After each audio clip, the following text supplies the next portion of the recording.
Well, thank you. I'm back here at Bourne Library. Is this the third year I've come, I think, for this program?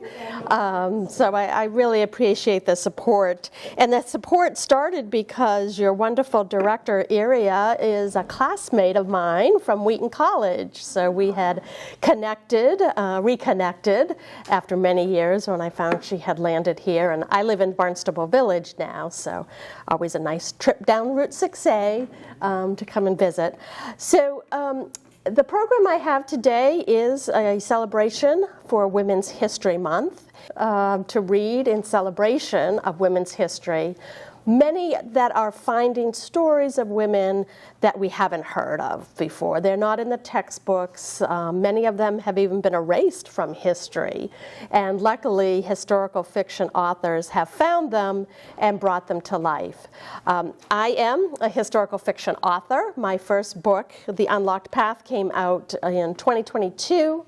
The sequel came out 2024, and my newest book, which you'll hear a little bit about today, is coming out next Thursday, Under Two Flags. So they're all women's historical fiction, and true to my theme and belief, they are about women in history, who I felt stories needed to be written and shared wider when I discovered some of them. So real quick, before we start with each one, I like to just share my criteria that I use to develop the list. And this is actually the fourth year that I have put out the list, and each year it's a different set of 31 books. So a couple of things. First is we're celebrating Women's History Month. We're celebrating women, so we do have all women authors. Now, certainly, men have written some great books about women and women in history, but I wanted to stick to the theme of celebrating women. So all women authors first. Secondly, they are all historical fiction. So there's no memoirs or nonfiction or biographies, because I felt that historical fiction reaches a wider audience. It allows us to learn about the subject, but also to be entertained, when that's where the fiction part comes in. So I always tell folks, if you're reading any historical fiction, always read the author's notes at the end, because most authors will disclose what's fact and what they have created. That really just enhances the storyline a little bit. I work really hard to find a diversity, and diversity spreads many different areas. So it's diversity of the subject of the book, of the woman herself, and that could be cultural identity, gender identity, time period that the book is set, when the woman lived and had her accomplishments. Kind of industry as well, what different areas did she work or live in where she should be noted for. And then the last type of diversity I look at is type of publisher. And I think a lot of readers don't understand there are a variety of ways to publish a book today. And that is because most of you see and read books from what we call the Big Five, traditional publishers, the Simon & Schusters, the Penguin Random Houses, the HarperCollins of the world. And absolutely, those are fabulous books out there from big-name, best-selling authors. But there's also a tremendous amount of books being published by independent presses, so smaller presses, like mine. I work with Black Rose Writing out of Texas, and they only publish 100 books a year. So, that's a lot smaller, but it means, the competition is fierce for our books to get recognition when we're up against the marketing power and spend of the Big Five publishers. And we even have a few books that are self-published. Because again, they're still well-written books, and the subject of the book is important, that I felt they needed to come forward with some more awareness and some extra play for their title. So the books are primarily in alphabetical array, with the exception of a few books that are being released this month of March, and so I've just highlighted them on their release days. Okay, everybody ready? We're going to get started with Bianca's Cure by Gigi Berardi. It's Florence, 1563. Forbidden from practicing her herbal cures in Venice, young noblewoman Bianca Capello flees to Florence, where the ruling Medici family practices alchemy. There she wins an invitation to their palace, and as it turns out, a path to the Duke Regent Francesco de' Medici's bed. The impassioned bond between Francesco and Bianca is at the core of this fact-driven dive into medicine, politics, love, and ultimately death in Renaissance Florence. To this day, what happened to Bianca and Francesco remains one of the greatest mysteries surrounding Renaissance Italy's legendary Medicis. So a lot of intrigue going on that one. Butterfly Games by Kelly Scarborough. This is a debut novel for Kelly, taking us into the opulent world of the Swedish royal court, where Jacquette Glenstolpe walks a dangerous tightrope between romance and political intrigue. Neglected by her parents and ostracized, the young countess falls in love with Prince Oscar, heir to the Swedish throne. But their passionate affair has far-reaching consequences for the new dynasty. You'll have to read and find out what is a butterfly game that they're playing at the Swedish royal court. Okay, we have W, A Woman and Her Stars, on March 3rd, because that was release date for this title from Penny Haw, who has written many wonderful women's historical fiction and has actually appeared on my prior year's list. This one brings us the story of Caroline Herschel, who is basically living in servitude, but goes to and follows her brother to London, where he goes to work in an observatory. Caroline gets fascinated by his work and starts to dabble in some of the discoveries and actually becomes a very famous, but certainly not as well heard of, astronomer, as she is doing work in discovering the stars. The Cassatt Sisters by Lisa Groen. Lisa's also with my publisher, and many of you have probably heard of Mary Cassatt, but this time we learn more about Mary's sister, Lydia, who was at her side.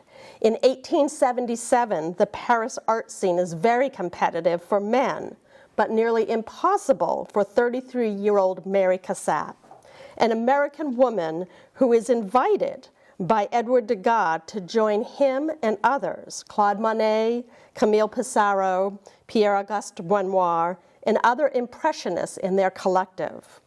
But meeting the standards they have is nerve-wracking because Mary is judged not only as a painter, but as a woman. And she takes close comfort in the close bond she has with her sister Lydia, who also poses for many of her paintings. In fact, Lydia is one of the women here in her famous painting at the opera. Codename Rascal by Dorothea Buckingham, also a debut novel. This one uses fictional characters, and there are a few books on here that the main characters are fictionalized, but they're all inspired by real women in history.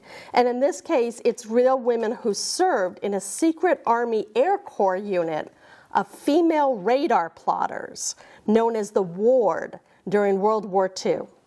It tells their story with emotional nuance and historical texture and is set in the Pacific Theater. Fire, Sword, and Sea by Vanessa Riley. Jacquette Delhay is a mixed-race daughter of a wealthy tavern owner on the island of Tortuga in 1675. Instead of marriage, Jacquette dreams of joining the seafarers and smugglers. In Haiti, she becomes Jacques, a dock worker, earning the respect of those around her while hiding her gender. She joins ships and goes on for the next 20 years raiding the Caribbean, making enemies and amassing a fortune in stolen gold. So I don't know, should we be celebrating pirates? I'm not sure. But When her fellow pirates decide to increase their profits by entering the slave trade, Jacquette turns away from piracy and instead begins to plot a war of liberation. Okay, The First Emma by Camille de Mayo, and you'll quickly learn the reason of the title, The First Emma. Based on the true story of Emma Kohler, whose tycoon husband Otto was killed in 1914 in a crime of the century murder by one of his two mistresses, both also named Emma.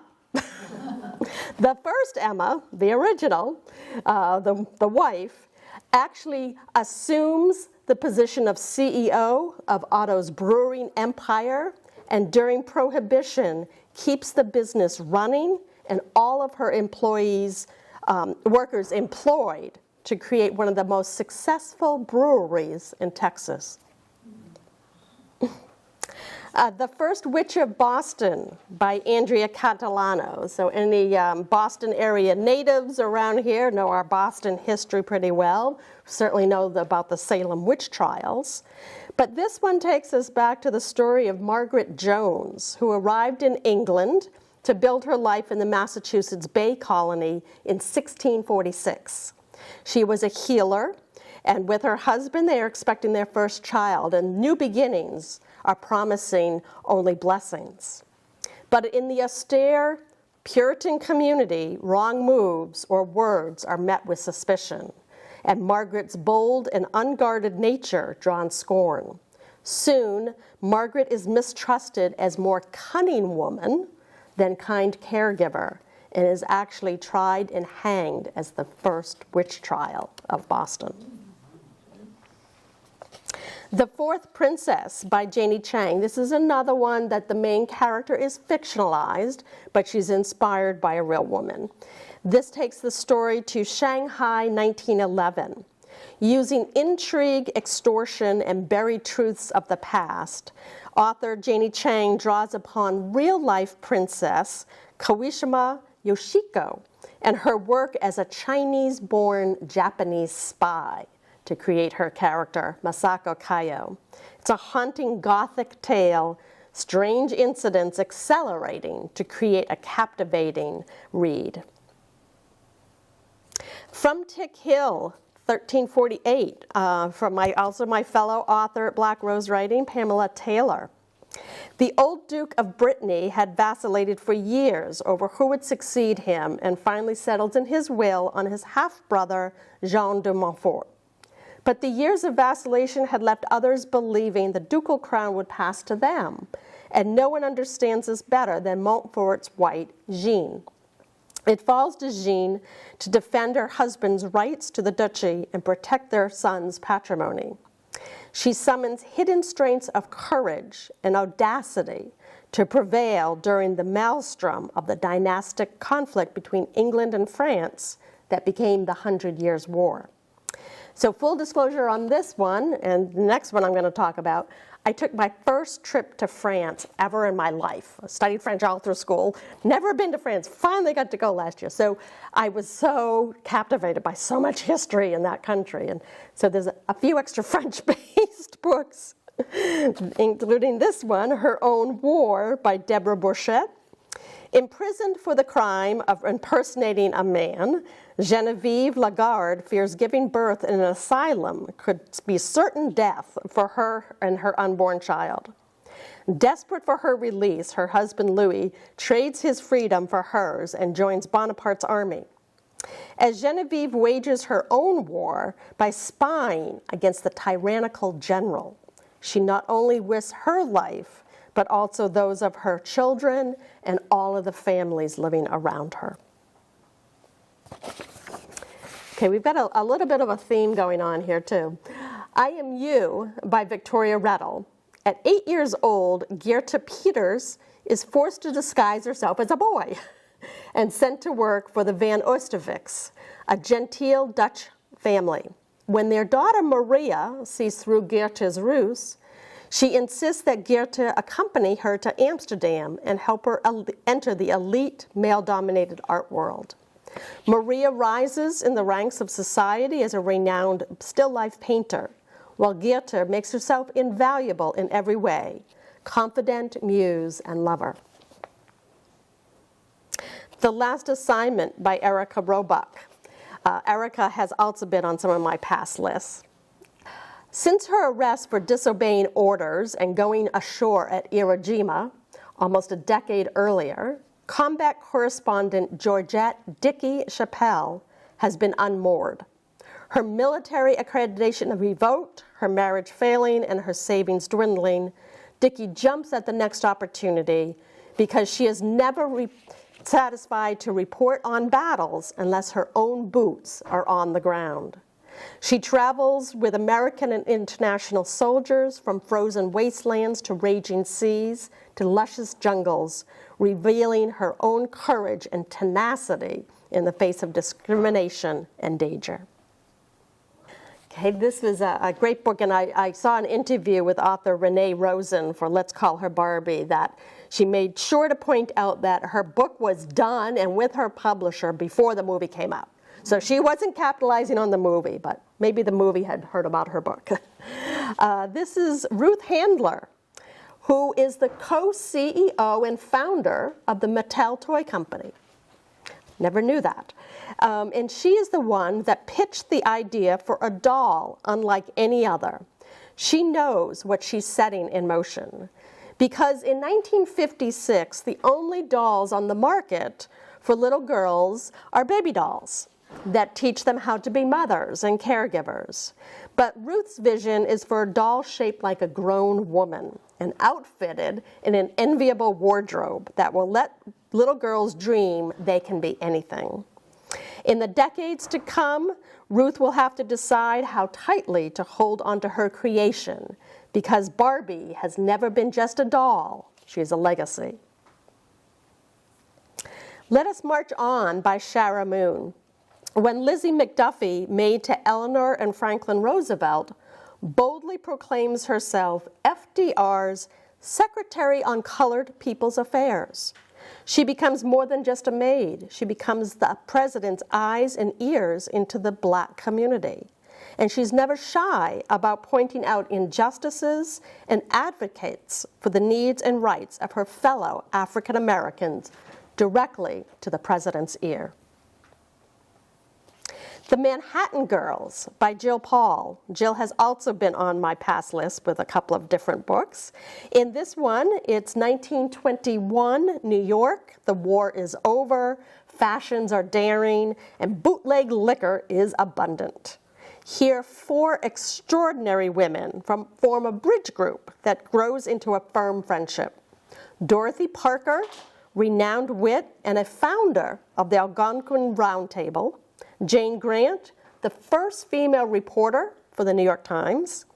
Winifred Lenehan is a beautiful and talented Broadway actress who is also often a casting couch target.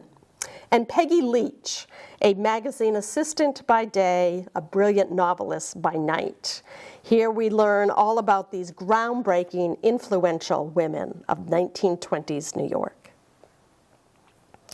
The Mayfair Bookshop by Eliza Knight, 1938, London, and war is imminent. A socialite, Nancy Mitford, finds respite by taking a job at the Haywood Hill Bookshop in Mayfair, hoping to make ends meet, and discovers a new life in writing, going on to publish her best-selling novel, The Pursuit of Love, in 1945. Mixed Blood by Jeanne Doherty. Hester is a Cherokee woman living straddling the collision of cultures on the American frontier in the 1700s. As the Cherokee Nation is forced to adapt to a patriarchal, market-driven society, Hester witnesses a world forever changed, yet fights to preserve the stories that shaped her people. She endures stolen homelands, fragile alliances, the loss of matriarchal traditions, to the encroaching grip of colonization, as a mother, a survivor, and a silent witness to the birth of a new America. Remnant by Katie Sweeting.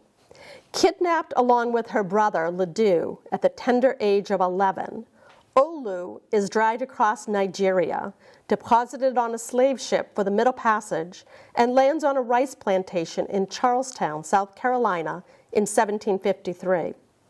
During the Revolutionary War, she attempts to escape. In England, her daughter, her niece, Joanna Vasa, is a half English and half African. Orphaned at a young age, she is raised by her white guardian, and the white girls in her boarding school treat her as an outcast. As her self-worth plummets, Joanna embraces the women's abolition movement and seeks to find her lost Aunt Olu. A Season in Saigon by Dorothy Love. This is another one that uses fictional characters but inspired by real women. And I like to find some similarities for this one to The Women by Kristen Hanna. That was such a huge blockbuster. That used fictionalized characters to talk about the women nurses in Vietnam. This one is based on the real-life women journalists that traveled to Vietnam and tells their all but forgotten experiences, who fought to report their stories and to reaffirm the importance of a free and independent press during the Vietnam War. The Secret Courtesan by Carrie Shapett.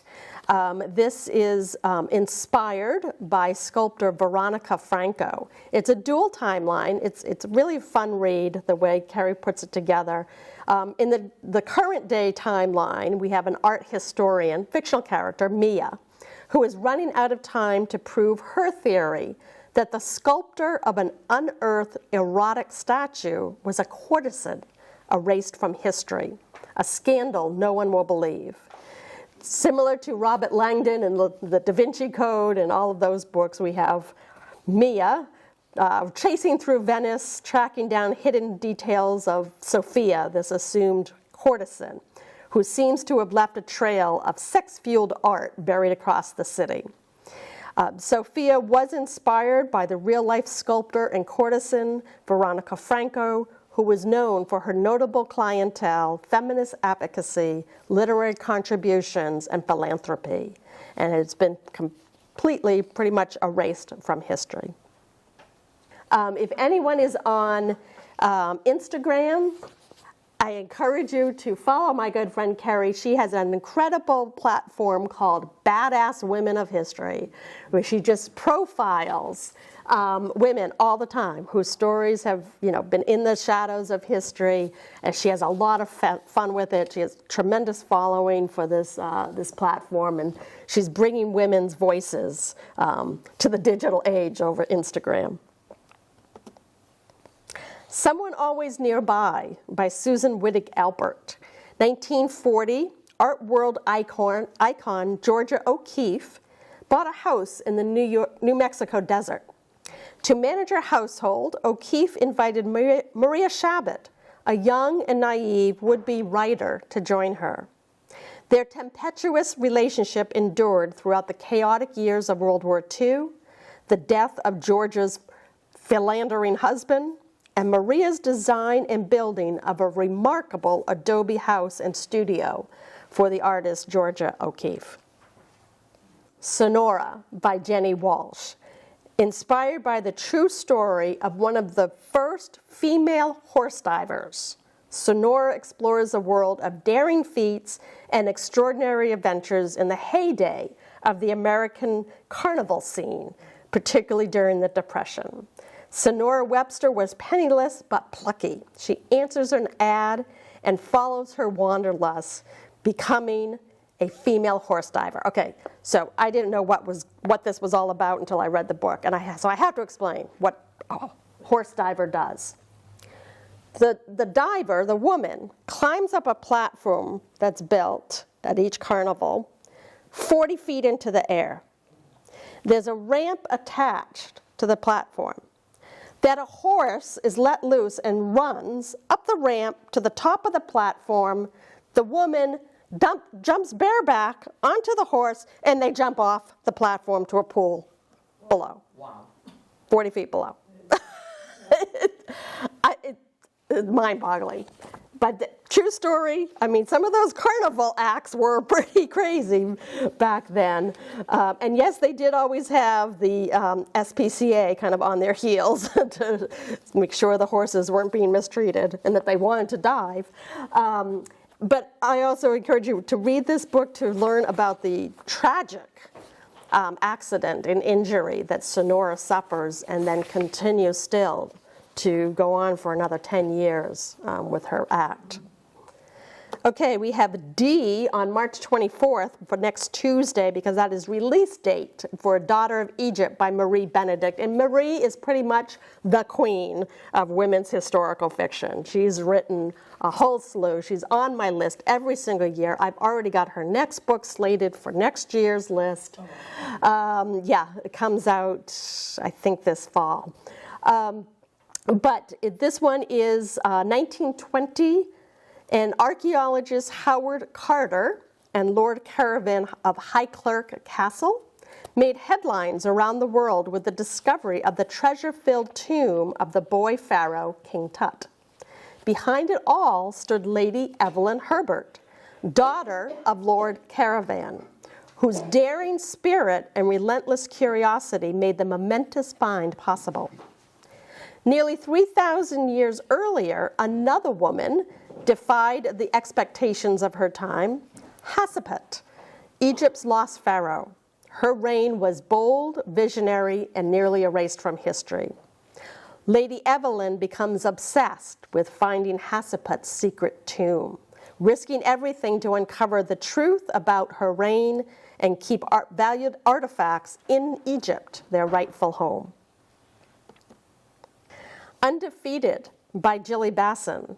It's gritty world of 18th century London, where her abusive husband's execution leaves her alone. Elizabeth Wilkinson Stokes is thrust into a merciless London she never knew existed.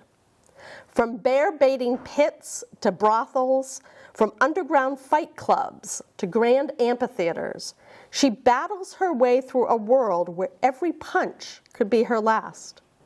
Elizabeth fights with fists, cudgels, and daggers, earning the title of Championess of England and the world's first female bare-knuckle prizefighter.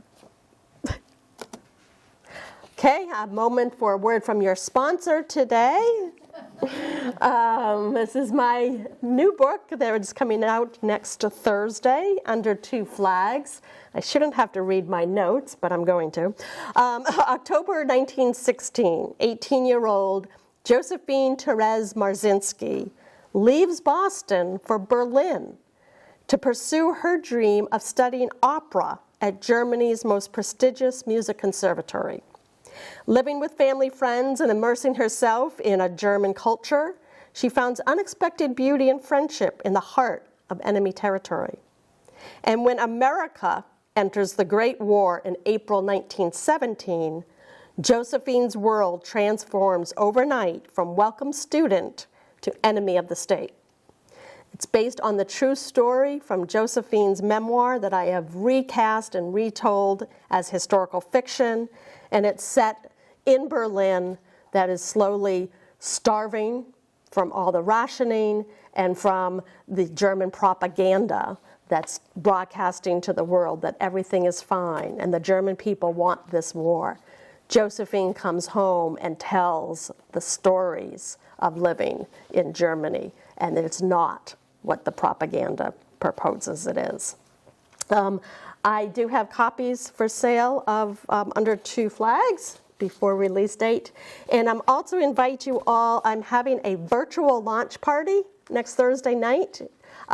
If you want to sign up and join me for that, it's going to be a lot of fun. We're going to have some other giveaways. I'm going to have some opera singers join me to sing a couple of the selections that I reference in the book, including my advisor that I turn to for all my research into opera, Jessica Block, who is an instructor at the New England Conservatory. So I have more information on the table about that too. Praise to get Kate Quinn. Yeah. Review.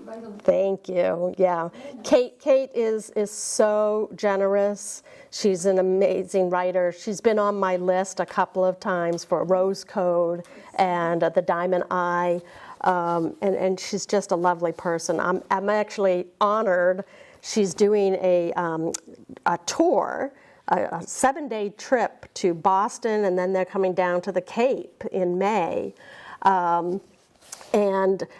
It's actually the same tour company that I went to France with last year, so I learned about it. It's an amazing tour group, John Shore's Travel. I have to give them a plug too, because there might even be a couple of spots left. I know you all live down here, but if you want to join this tour and see things in Boston with Kate Quinn, she's going to be on the tour for all 7 days. I'm actually going to join them on Saturday at the Boston Public Library.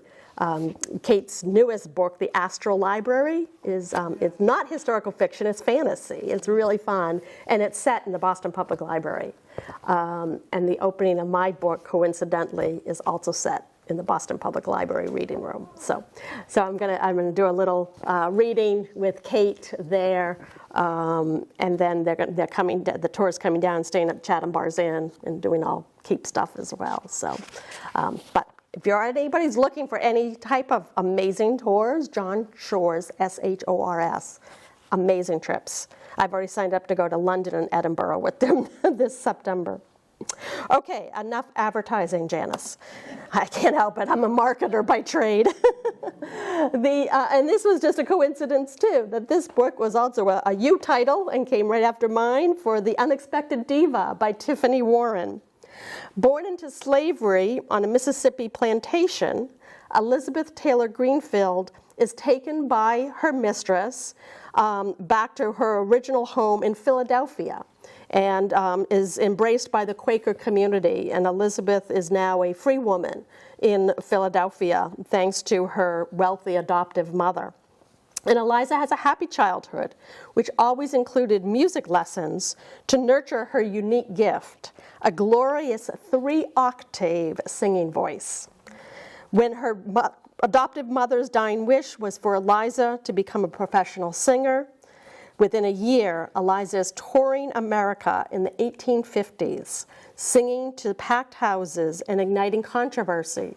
Because, of course, in the 1850s, we had the Fugitive Slave Act, and even free blacks were being kidnapped and arrested and taken from the North down south. And Eliza is constantly facing that risk, but continues to perform and to perfect her craft with further education, knowing that there are great riches to be had ahead of her. Where the False Gods Dwell by Denny Bryce, inspired by the real-life legendary choreographer Katherine Dunham's and her groundbreaking expedition into the heart of Caribbean dance culture. She goes on a trip and is joined by 3 other women, hoping to find their destinies, yet find themselves forced into a historic event. Dunham was one of the most renowned modern dance artists of the 20th century and has been called the matriarch and queen, mother of black dance. Almost done. With Love from Harlem by Rashonda Tate. At just 23, Hazel Scott is a jazz prodigy, a glamorous film star, and a fierce advocate for civil rights. She's breaking barriers and refusing to play by the rules. Then Adam Clayton Powell, Jr., Harlem's most electrifying preacher turned politician, walks into her life. Forced to choose between her music and her family, Hazel must decide what she's willing to lose and what she refuses to give up. A beautiful tribute to the Renaissance, Harlem Renaissance, featuring icons Billie Holiday, Langston Hughes, and James Baldwin. With Love from Harlem is a sweeping, emotionally charged romantic drama. The Woman of Arlington Hall by Jane Healy. Jane is also a Boston area novelist and has written several books based in Boston. So you might want to check her out as an author. But this one does use fictional characters to bring to life and work of women in the late 1940s who were on a confidential military project during the start of the Cold War as cryptologists or government girls of DC's Arlington Hall. And together they dive deep into the shadows of espionage. And last one, World Between Worlds by Janis Daly. Set in the tumultuous 15th century, World Between Worlds takes readers on a journey across the landscape of medieval Tuscany through the eyes of Catherine of Siena, a mystic who is entangled in political chaos, social upheaval, and spiritual awakening. Women in 14th century Tuscany have only two choices in life, marriage or the convent.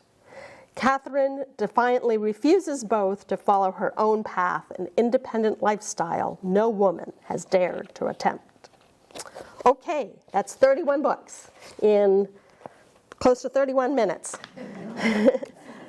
So hopefully everyone has taken notes about books that sound interesting, and you can't wait to put them on your to-be-read list, check them out of your library, pick them up at your favorite local bookshop, which I hope is Titcomb's, by the way, because they're my favorite. I do have on my website last year's lists, if you're still looking for other books to read. And again, these are my 3 books that I have out. I have them available this afternoon. All of my books have book club discussion guides as well. Yeah. Could you tell us about the 2 books that... Yes. Oh, sure, absolutely. So my first 2 books were about women doctors at the turn of the 20th century. The Unlocked Path was the first one. It's set in 1897, goes through 1920. A fictional main character, but she was inspired by all the research I did into the Women's Medical College of Pennsylvania, which I had never heard of until I was doing some genealogy research and discovered that an ancestor had been one of the founders of the school in 1850. And that's when it just kind of took over my life, that I do a lot of reading. I love historical fiction. I had never read about early women doctors. And so I decided, I'm going to write a book. So I did. And so The Unlocked Path, again, follows the main character, Eliza, into the medical college in Philadelphia, and then takes her actually to Boston after her residency and early practice. And then The Path Beneath Her Feet is a sequel that picks up the main character again at the height of the Depression. She's still in Boston, but she's lost her practice because so many people lost their jobs during the Depression, and any jobs out there were going to the men, not the women. So she sets out upon some other paths so that she can continue to practice medicine. It's her calling in life. And we take her on journeys and experiences down to Appalachia, down to Georgia, and then bring her back home to Boston, and gets into the years of World War II and what that looked like for life on the home front, especially for a woman like Eliza, who by that time is also a mother to 2 grown sons who are serving in the war. So there's a lot of different themes going on there. And then you heard about Under Two Flags. So.